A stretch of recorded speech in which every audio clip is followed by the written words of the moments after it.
I've spent my adult life focused on the pursuit of wild fitness. This is the kind of fitness that a wild animal has. And I met a Frenchman called Erwan Lecour several years ago. And Erwan is, he's someone who moves like an animal. And he changed the way I thought about fitness forever. And he does wild things. One day he went to an enclosure in which wolves are kept. And he took with him a hunk of red meat. And he put this hunk between his teeth, and then he put his face through the fence to the side where the wolves are, and he waited. And this is a terrifying experience because the fear is that a wolf is going to come and bite your face off to get at the meat. What happened was that before Erwan knew it, a wolf had whisked the meat from his mouth with such precision and speed that it had felt almost as gentle as a kiss. And Erwan said that there was an almost mystical encounter to this infinitely gentle encounter. And it's this animalistic athleticism that has so fascinated me that over a decade ago, I founded a company that runs experiential courses based on rewilding people. So what exactly is wild fitness, and why is this wild state so important? Wolf-like graceful movement is just one aspect of wild fitness. If you can imagine a wolf hunting in its natural habitat, all of its senses are going to be very alive to anything that moves or smells around it. And its mind will have razor-like focus. And this heightened perception is something, this heightened alertness to its environment and its purpose, is something that's very dulled in captive animals. Captive animals are cut off from their natural food source, from their natural habitat, from their ability to express their natural behavior. And they suffer. They suffer physically, mentally, emotionally, and spiritually. And I think this is a really powerful metaphor for humans. If you take us out of our natural environment, isolate us from nature, we also suffer. And I've seen the trauma of this many, many times. People come on our courses, and they usually come from places where they're indoors most of the day, their movement is very limited, the food they eat is adulterated in various ways, and they're also incarcerated to some degree in their own minds. Drop them into wilderness, get them to eat fresh, real food, get them to be physically active outdoors, and tell them the rest of the time all they need to do is completely chill out. And within days, an incredible awakening and blossoming occurs. Physically, emotionally, mentally, and spiritually.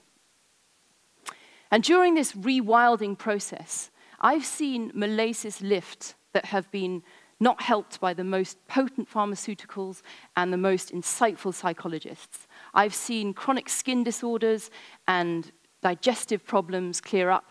I've seen diabetics stop needing to take their insulin.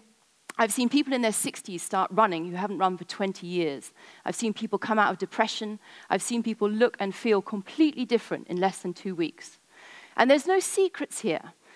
There's nothing to patent. Nature has those original patents. This wild therapy is something that's been freely available to our ancestors throughout time. It's simply a matter of putting your animal back in its natural environment. And it's not just a clearing up of symptoms. There's a more essential healing at play. And this is a quote from an Irish journalist. He came from the Irish Times, called Hayden, and he says, "I was barely able to contain the feeling that life cheats us of an essential freedom, and for a few days I had broken out." So I studied biology at university, so science is a language that's familiar to me. But when it comes to looking at the vitality and the health of a human, science can be a very blunt and slow instrument. Sometimes it can even lead us astray. And a good example of this is the science around the cushioned running shoe. Science tells us that we need this cushioning to absorb the forces associated with running so that our joints don't wear out. But what was overlooked is that running is actually a natural form of human locomotion, as it is with many animals. And you don't see cats and dogs with knee braces and sore lower backs limping around, and they don't have cushioned running shoes. You know, millions of years of bipedal evolution. Why should we suddenly need shoes now? And now it's actually widely accepted that the human foot unencumbered by shoes, is a masterpiece of design, and it can absorb a lot of the forces associated with running. So running in its natural form actually strengthens all parts of our body. It doesn't wear us out. This is a terrible mistake. Millions of injuries, millions of shoes later. And if only we had put more weight on what we observe in nature and what we know about our evolutionary origins, rather than what we see in the laboratory, I think we would have far better insight into our health. So science isn't necessarily wrong, but it can never fully map out the full richness of reality. And an example of this is the science around the effect of nature on our health. There's evidence to show that if we expose our skin to the sunlight, we produce beneficial chemicals. There's evidence to show that Heraclitean movement, which is the fluttering of leaves in the trees and the swaying of seaweed in the sea, this movement is deeply calming to our minds. But my question is, did we really need science to tell us this? For eons, our bodies and minds have been molded to our natural environment. Every part of our physiology, our biomechanics, our psychology has evolved to fit this natural habitat. And so science can never map out the impenetrable complexities of what makes up our bodies and minds. And it can never map out the impenetrable complexities of what makes up the natural systems around us. But what we do know is that when you bring these two complex systems together, they harmonize precisely. And I've seen the miracle of this healing synergy hundreds of times. So if we take this philosophy, nature knows best, let's get practical. If we do live in a city, if our job is indoors and seated, and if we do shop in supermarkets, how can we drink from this elixir of wildness? I want to mention food, movement, and nature. Food is simple. Eat fresh, real, local food. Food that has come as directly as possible from the earth, from the sky, from the water. Movement. Much of the advice that we get from gyms and from personal trainers is based around the science of fat burning and muscle building. But if we're going to ask the question, what is wild? The answer would be, do things that we would have done, movements that we would have done in our evolutionary origins. Lifting, climbing, balancing, jumping, playing, fighting, dancing, running, swimming. And these natural movements don't just keep our biomechanics healthy, but they're also immediately engaging. When I see someone jogging, I can tell straight away if their motivation is contrived, because it looks like they're being pulled along by their minds and their whole body is deeply unenthused. And if you tell this same person to chase a ball, they'll immediately become nimble, animated, wolf-like even. And nature. Get outside whenever you can. Eat outside, go from A to B outside, train outside, meet friends outside, spend your weekends outside. When you go to a restaurant, find a table where there's nothing between your head and the stars. So much of this advice you might have heard before. When we first started prescribing barefoot running 13 years ago, it was considered fringe and even hippie. And now you can get barefoot running shoes pretty much anywhere. And it's the same with natural eating, natural movement, and the benefits of being outside. They're becoming more and more mainstream. But my concern is that it's perfectly possible to eat naturally, move naturally, and get outside, but retain the zoo mentality. And the danger lies in following instructions and without the wild mindset, missing this essential freedom that wild fitness can give us. And my key wild question that I ask myself is this liberating? Is this something that makes me feel more free? So for me, where I live on the beach, going around barefoot is a very liberating experience. But actually, I've learned that in Dublin in October, it's maybe not quite as liberating.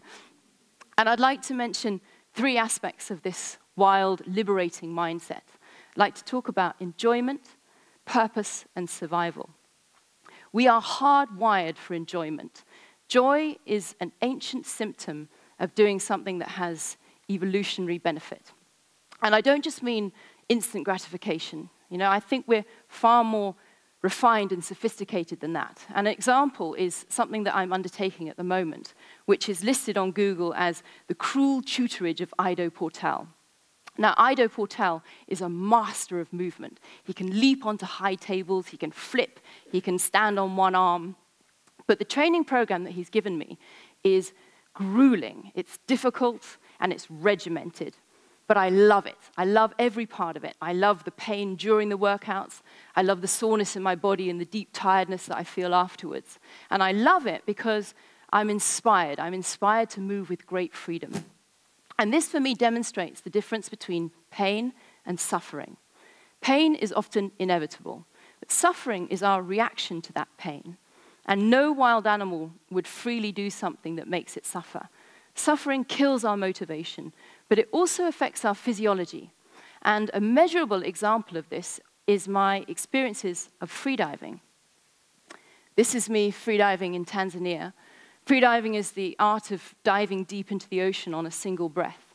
And when I'm preparing for a dive, if there's any part of me that doesn't want to be there, if there's any part of me that's resisting the experience or that's suffering in any way, I use more oxygen and I can't dive as deeply. So suffering doesn't just kill our motivation, but it also curbs our performance. So my first wild discipline is to enjoy what I do. And this means making sure I'm not too tired, and it means doing things when I'm in the mood for them. But above all, the key for transmuting a painful experience into a joyful experience is to do things that inspire us. And this brings me to the second wild mindset, which is that of purpose. All wild creatures are animated by purpose. And this industrious activity that we see in nature makes up the symbiotic relationships which then feed into ecosystems. And the biggest dampener on the natural human urge to move and to eat healthily is if you motivate someone from a fearful or contrived place. If you tell someone they have to lose weight or they have to lower their blood pressure. And there are far more interesting reasons to move than the health benefits that ensue. For example, martial arts is an amazing way to master ourselves and to get more skillful. Dancing is an amazing way to express ourselves and to celebrate. Cross-country running is a way to connect with nature. Team sports is a way to connect with each other. These are wild motivations that our wild mind understands. And the third wild mindset, that of survival. We are hugely resilient. We're resilient to environmental change and stress. And we're not just resilient, but we actually get stronger and more adaptable when we face environmental challenge. And this is a concept that's been explored recently in Nassim Taleb's book on Anti-fragility. He says that living systems, they don't just stay the same when stressed, they actually improve. They're anti-fragile. And people who, for me, really embody anti-fragility are the Maasai, who are an iconic Kenyan tribe. And I've seen the Maasai sleep outside on the ground in sub-zero temperatures with just a thin blanket. I've seen the Maasai drink directly from brown rivers. I've seen them do incredible feats of endurance with hardly any food. And in stark contrast, some of the really health-conscious people who come on our courses they often have food intolerances, they have knee braces, they have low blood sugar, so they have to eat every few hours. They have heart rate monitors because they don't want their heart rate to go above a certain maximum. No wild animal is that vulnerable. And the biggest gift we can give to these people is, with great compassion, to shift their focus from these symptoms to experience their own anti-fragility. It is no bad thing to expose ourselves to suboptimal conditions. And the more we know about the fact that we're anti-fragile, the more anti-fragile we become. The modern world is a greatly changed place, and evolution hasn't stopped. We're still in its process. So if you want wild fitness, this versatile, nimble, athletic vitality, the physical component is really easy. Let your body out of its cage. Eat natural foods, move with wolf-like natural movements, and get outside whenever you can. But the wild mindset is just as important. Let your mind out of its cage. Do things that you love and that inspire you. Decide not to suffer. Realize the importance of facing physical challenge. But above all, don't let your body and mind be cheated of their essential freedom. Thank you.